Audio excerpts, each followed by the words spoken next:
Assalamu alaikum, hormatly ayıldaşlar, ağalar, iniler, жалпы Kırgızstandық мекендештер.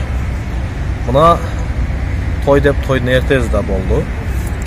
Бул ишке бир аптыгып, умтулуп, жеткиребиз деп аябай аракет кылдык. Колубуздан келишинче мүмкүнчүлүктүн болушунча аракет кылып, бирок тилекке каршы бизге микрофон бербеди. Уюштуруучу топко молодец деп баа берем. Бекерле элди ушунча элди убара кылып, 1575 адамды убара кылып, ресторанда чай берип, гостиницаны убара кылып, зайын кылып, ошол расходторду пенсионерлерге, айлыкка иштегендерге берип, ошолордун айлыктарына кошуп койсо туура болмок эле да.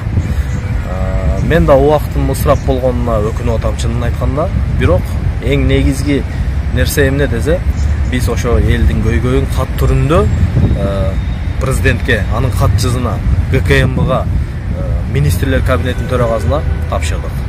Ушуга жетиштик туугандар. А так башкасына бүт сабатсыз, пактакор,